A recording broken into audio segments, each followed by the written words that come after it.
Hello everyone, this is R.S. Miller at the endtimenews.org and today is August 3rd, 2013. On Thursday, air raid rocket sirens activated in the Golan Heights. The Keller Red incoming rocket alert siren was activated early Thursday afternoon in the Golan Heights region. Local sources said that there were unconfirmed reports that the siren activated throughout the region and into the Emek Har Yarden, the Jordan Valley area as well. It was not clear why the siren activated, and security personnel said they were investigating the situation. No missiles or rockets have yet been discovered, and no explosions were heard by the residents in the area. There were no booms, said a local source, who asked not to be identified, but there are still helicopters overhead.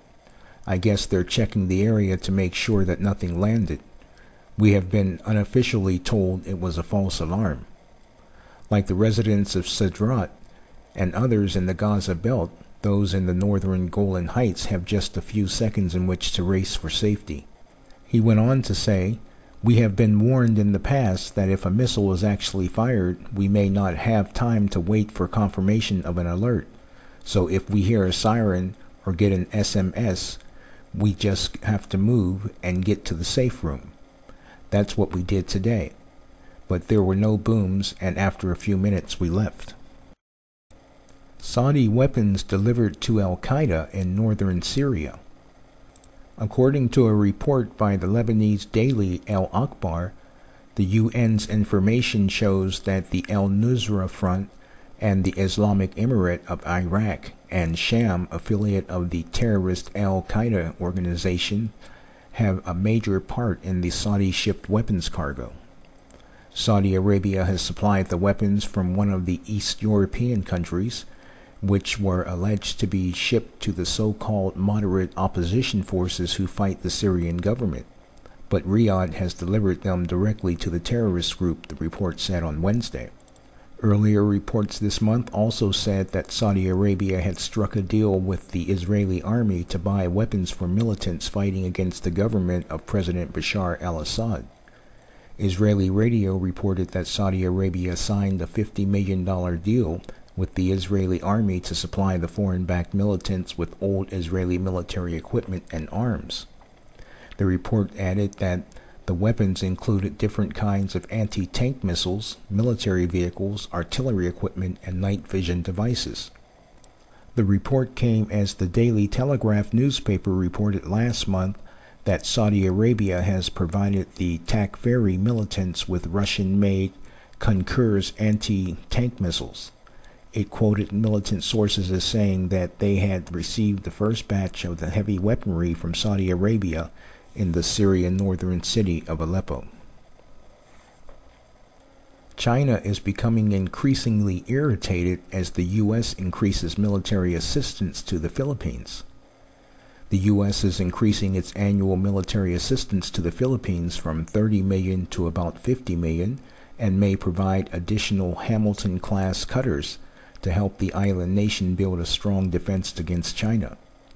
Philippines Foreign Minister Albert Del Rosario told reporters that the increased assistance would mark the highest level of aid provided by the U.S. since troops returned to the Philippines 13 years ago. Since 2002, the U.S. has provided its Asian ally with $312 million in military aid and equipment.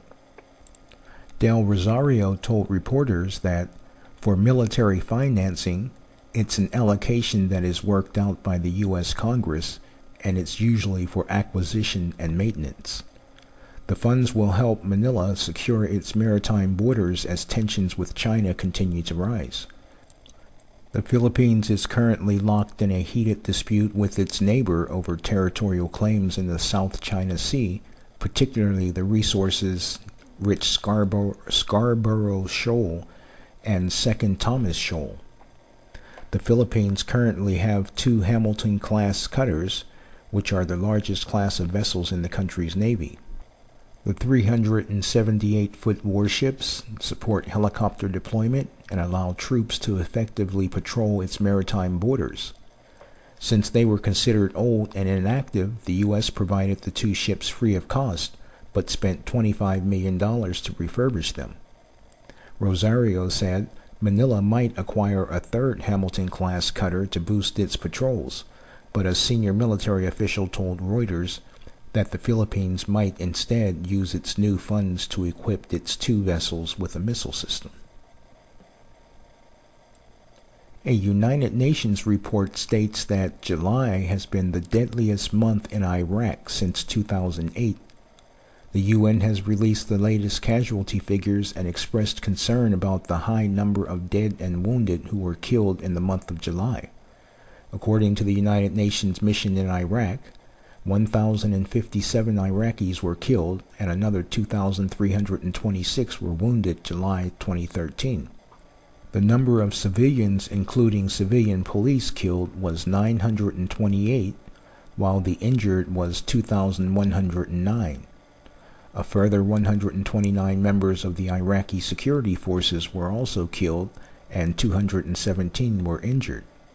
The impact of violence on civilians remains disturbingly high, with at least 4,137 civilians killed and 9,865 injured since the beginning of 2013, Gevorgy Buzden, the acting special representative of the UN Secretary General for Iraq, said on Thursday. We haven't seen such numbers in more than 5 years, when the blind rage of sectarian strife that inflicted such deep wounds upon this country was finally abating. I reiterated my urgent call on Iraq's political leaders to take immediate and decisive action to stop the senseless bloodshed and to prevent these dark days from returning. The newly elected President Hassan Rouhani of Iran reiterates the Iranian position on the state of Israel. He said, Israel, an old wound, should be removed. Iran's new president has called Israel an old wound that should be removed in comments to reporters published 2 days ahead of his inauguration. Hassan Rouhani's remarks about Israel show he is just as full of hatred towards Israel as was his predecessor, Mahmoud Ahmadinejad, and no less unbridled in expressing it. Iran's semi-official ISNA news agency said Rouhani spoke after taking part in an annual Al-Quds Day rally in Tehran on Friday. It quoted Rouhani as saying, "The Zionist regime has been a wound in the body of the Islamic world for years, and the wound should be removed." Meanwhile, outgoing President Ahmadinejad on Friday warned Israel that a regional storm was on the way to uproot the Jewish state.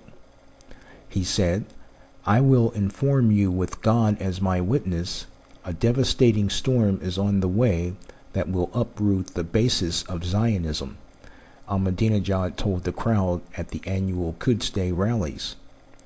"Israel has no place in this region," he added. Rouhani won a landslide victory in Iran's June 14th presidential election. He replaces Ahmadinejad on Sunday and has been described by some observers as more moderate than his predecessor. He was believed to have garnered the votes of Iran's more reform-minded voters, even though he is a veteran of the ruling clerical establishment, and his candidacy was authorized by Supreme Leader Ayatollah Ali Khomeini. In his own Quds Day remark, Khomeini vowed that Palestine will be free and predicted the emergence of a new Islamic Middle East. Prime Minister Benjamin Netanyahu responded Friday to Iranian President Rouhani's remarks. He said, "Rouhani's true face has been revealed earlier than expected. Even if they now rush to deny his remarks, this is what the man thinks, and this is the plan of the Iranian regime." Referring to Western commentators who have referred to Rouhani as moderate, who could depart from the aggressive foreign policy of his predecessor, the Prime Minister cited his remarks as a wake-up call to the world. Friends, An absolutely horrific war is about to break out in the Middle East, and soon. I'm talking about a war that will involve not only nations in the Middle East region such as Israel, Iran, and Syria, but also the world's superpowers, Russia and the United States, as well as their allies. This war will in effect be World War III, complete with the use of thermonuclear weapons. This war is in fact developing even as we speak. The situation in the Middle East is rapidly deteriorating. The U.S. is watching Iran's presidential election, looking for moderation just ahead of the state's nuclear breakout status. In other words, Netanyahu's red line. According to Bloomberg, the inauguration of Iran's President Rouhani in 2 days restarts the countdown towards a confrontation over the Islamic Republic's nuclear program as it approaches Israel's red line for military action. On September 27th of 2012, Israeli Prime Minister Benjamin Netanyahu drew his red line for Iran's nuclear program. At that time, he said that Tehran would be on the brink of a nuclear weapon in less than a year. Well, that red line time for action is fast approaching, and the probability that Israel will carry out their threat of a strike on Iran is very high.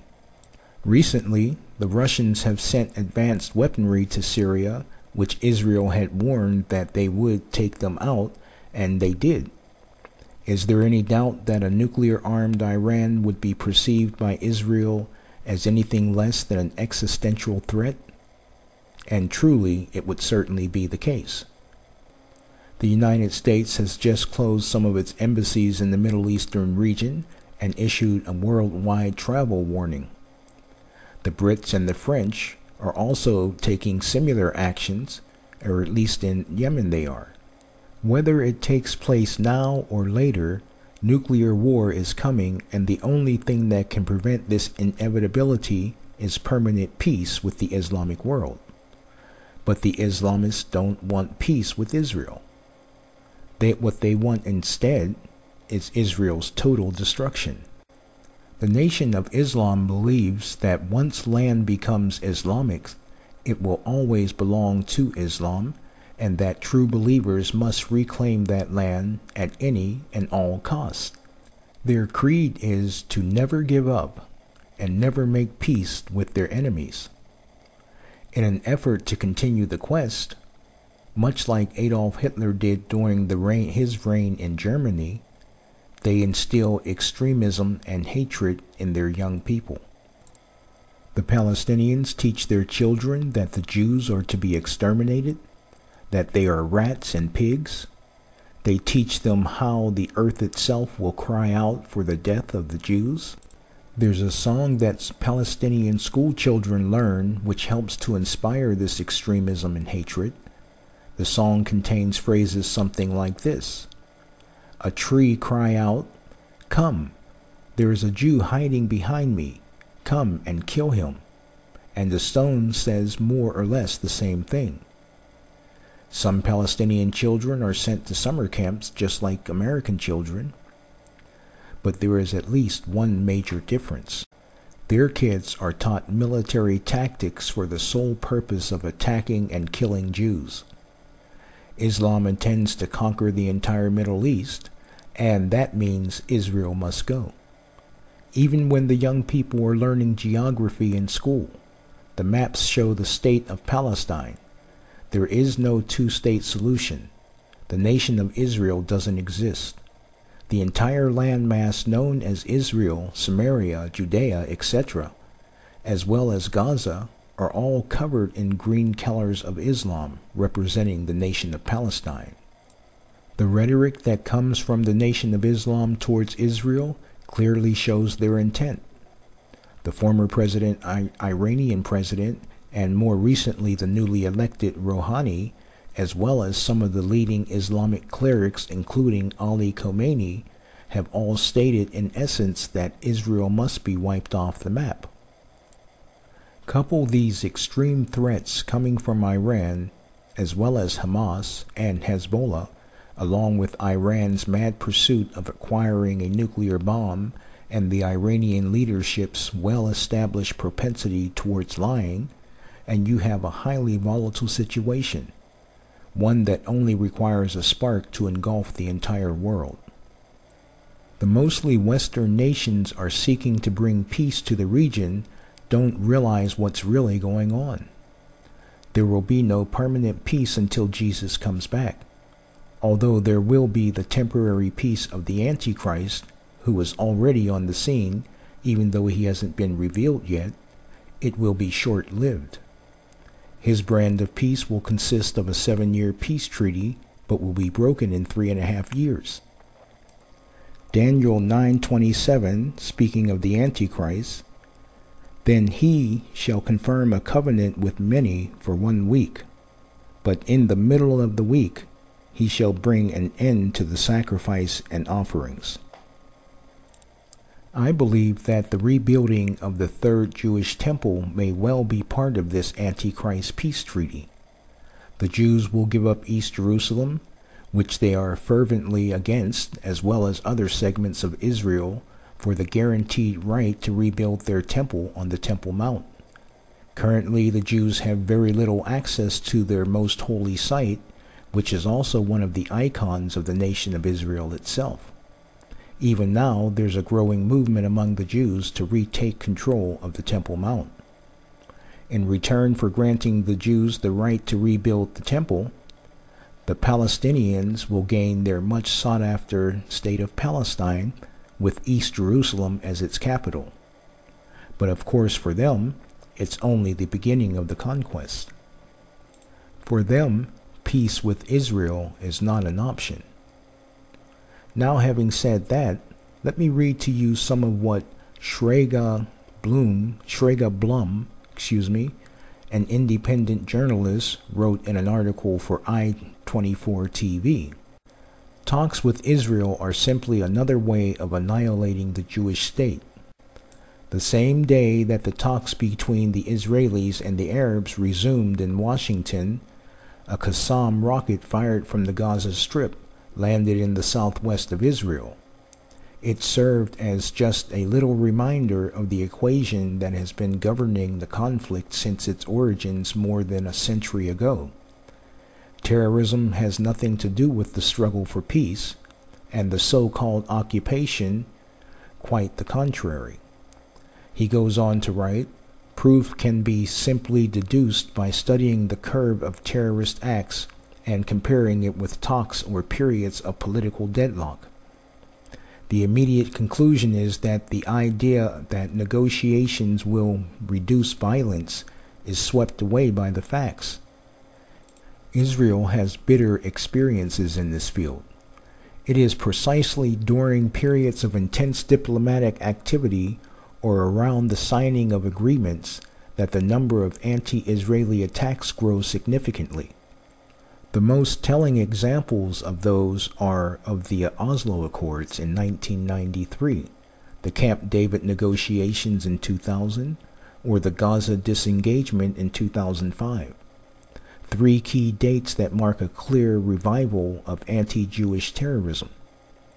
And paradoxically, in periods such as 1996 to 1999, the first term of Prime Minister Benjamin Netanyahu, criticized for not doing anything to achieve peace, the number of terror attack victims was the lowest.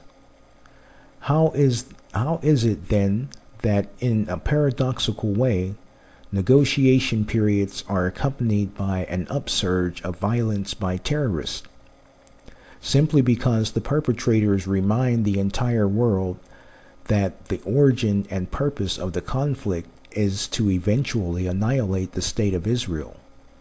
Any solution other than that is unacceptable, and therefore, once they smell the protest of an agreement, even a partial one, they resort to violence. Psalm 83 speaks about these people. In verse 1 he states, "Do not keep silent, O God. Do not hold your peace, and do not be still, O God. For behold, your enemies make a tumult. and those who hate you have lifted up their head.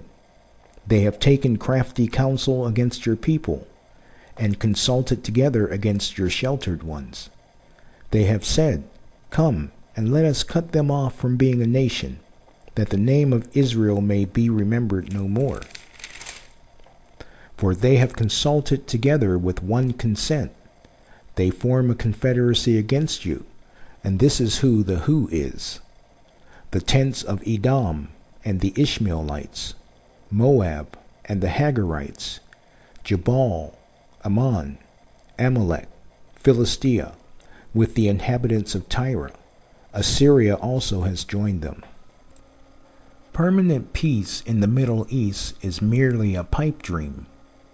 War is coming, and it's coming sooner than most think. But you might ask, how can I say that it's going to be a nuclear war? Well, without going into much detail, the answer is quite rational. Number one, Israel is not going to simply fade away into the sunset. Number two, the Nation of Islam is not going to tolerate the existence of Israel indefinitely, and their religious beliefs prevent them from making any serious peace agreements. Number three, from a natural perspective, Israel will not be able to stand against an onslaught of modern Arab armies and their allies all striking at the same time. It would in effect be Israel's last stand. If they lose this coming battle, they will lose their nation, and Israel will cease to exist. This scenario would literally put Israel's back against the wall, and that would cause them to launch nuclear weapons. Just ask yourselves this question. If the situation that Israel finds itself facing were reversed, would America, France, or Great Britain push that big red button? The fact is that any country with nuclear weapons in their arsenal and faced with their own extinction from foreign forces would, as a last resort at least, use those weapons. So what makes anyone think that Israel would not do the same? Peace in the Middle East is unobtainable by mankind. The opposite of peace is war. The opposite of love is hate. And the opposite of heaven is hell. Are you saved? If you desire to be assured of your own salvation, then follow the link below and pray the prayer with a sincere heart, and you will be saved. May God bless you.